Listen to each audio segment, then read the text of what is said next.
আলাইকুম। ঈদ মানে আনন্দ, ঈদ মানে উৎসব। আর এই উৎসবে কিছু ঈদের গান ছাড়া কি চলে? তাই আজ আমি আপনার পছন্দের ঈদের জনপ্রিয় 10টি গান নিয়ে হাজির হয়েছি, যেগুলো না শুনলে ঈদই বৃথা।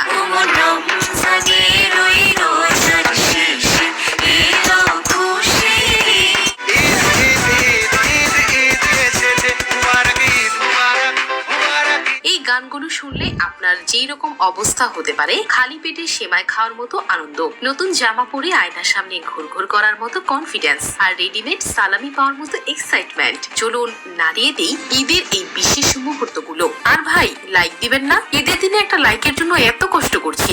সাবস্ক্রাইব করতে ভুলে গেলে কিন্তু ঈদে আমি আপনার বাড়িতে গিয়ে হিরো আলমের গান গেয়ে গিয়ে টাকা তুলবো।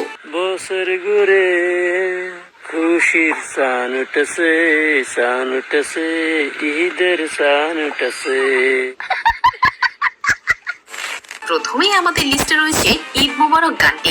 ঈদ মোবারক ঈদ মোবারক। গানটি হচ্ছে মেগাস্টার শাকিব খান ও বুবলি অভিনীত পাসওয়ার্ড সিনেমার একটি বহুল জনপ্রিয় গান। আসসালামু আলাইকুম, এলো খুশির মৌসুম, রমজানের রোজার পরে। গানটি ইউটিউবে রিলিজ পেয়েছিল আজ থেকে 5 বছর আগে এবং বর্তমানে এই গানটিতে মোট ভিউ রয়েছে 60 মিলিয়নের উপরে। নতুন পাঞ্জাবি পরব গায়ে, নামাজ আদায় হবে ঈদ মোবারক। এরপরে রয়েছে জিৎ ও মিমের সুলতান সিনেমার গান ঈদ মোবারক। উঠেছে চাঁদ আকাশে ঈদ মোবারক, উঠেছে চাঁদ আকাশে ঈদ। আপনি জানলে হয়তো অবাক হবেন, এই গানটিতে কণ্ঠ দিয়েছেন জিৎ নিজেই। চলুন আমরা তার এই গানটি রেকর্ড করার সময় একটু দেখে আসি। আকাশে বাতাসে মাটিতে পানিতে খুশির ঝলক, তোমার আমার সবার মুখে হাসি। তো যাই হোক, গানটি 6 বছরে এই পর্যন্ত ইউটিউবে ভিউ পেয়েছে প্রায় 20 মিলিয়ন। ডাক ভেঙে ভুল আল্লাহ রাসূল, আজকে সবার ভালো।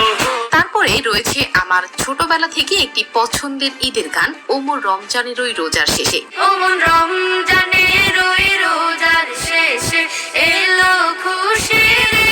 সত্যি বলতে গানটার মধ্যে একটা জাদু আছে। 30 দিন রোজা রাখার মধ্য দিয়ে চলে আসে চাঁদ রাত, আর তখন রেডিও, কল সেন্টার, বাড়িতে, গাড়িতে, বাজারে, শপিং মলে, সব জায়গায় এই একটা গানই, ওমর রমজানের ওই রোজার শেষে এলো খুশির ঈদ। আজ পড়বে ঈদের নামাজ রে মন, সেই শীত গাহে।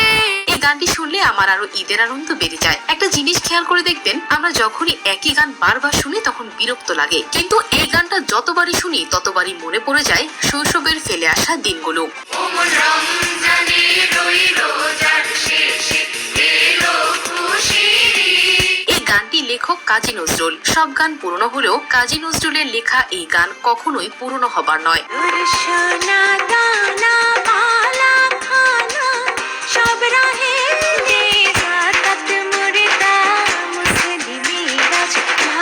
এছাড়াও গাইস, এই গানটি অনেকে কভার করেছে, যা শুনতে বেশ ভালোই লেগেছে। চলুন আমরা এক নজরে সেই গানগুলো শুনে আসি। তোর প্রেম দিয়ে কর বিশ্ব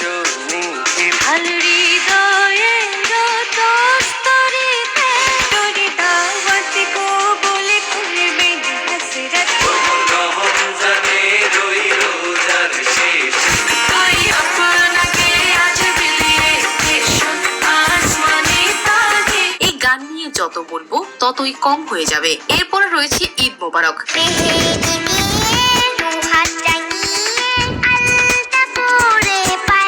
আসলে ম্যাক্সিমাম গানই ঈদ মোবারক টাইটেল দিয়েই তৈরি, কারণ এই গানগুলো ঈদকে ঘিরে তৈরি করা। তবে এই পিচ্ছি কিউট আপুটির কণ্ঠে অনেকটাই পাকিস্তানি আয়াতের মতো।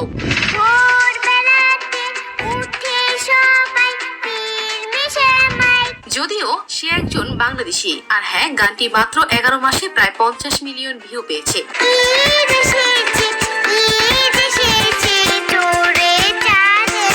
আচ্ছা, যেহেতু আয়াতের নাম নিয়েছি, তবে তারও কিন্তু একটা জনপ্রিয় ঈদের গান রয়েছে।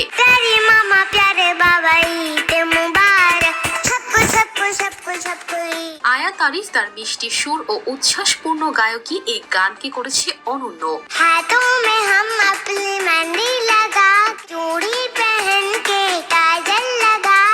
গানটির লিরিক্সে রয়েছে ঈদের শুভেচ্ছা, আনন্দ ও পরিবারের প্রতি ভালোবাসার মেজাজ।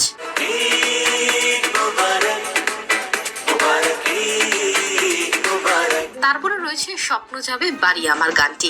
স্বপ্ন টানে দিলাম পাড়ি অচিন পথে এই গানটি একবার হলেও শোনেননি এমন মানুষ নেই বললেই চলে। পেছন ফেলে উঠান বাড়ি প্রিয় মুখা। এই গানটি বেসিক্যালি যারা প্রবাসে রয়েছেন কিংবা যারা নিজের বাড়ি ছেড়ে দূরে কোথাও থাকেন তাদের জন্য একটি ইমোশনাল গান হচ্ছে এটি। মন বলে চল ফিরে আবার স্বপ্ন যাবে বাড়ি। গানটি প্রতি ঈদ আসলে ঈদের ছুটি পেয়ে গাড়িতে ওঠার আগে এই গানটি ডাউনলোড করে কানে ইয়ারফোন লাগিয়ে শুনতে শুনতে বাড়ি ফেরা অন্যরকম একটা অনুভূতি। আসছে সেদিন বছর ঘুরে দিচ্ছে রে ডাক। গানটি গেয়েছেন বাংলাদেশের বিখ্যাত গায়ক হাবিব ওয়াহিদ এবং গানটি রিলিজ পেয়েছিল 2008 কিংবা 10-এর দিকে, কিন্তু 2016 সালেরটা সবচেয়ে বেশি জনপ্রিয়। সব মিলিয়ে ভিউ রয়েছে 60 মিলিয়নের উপরে। এই তো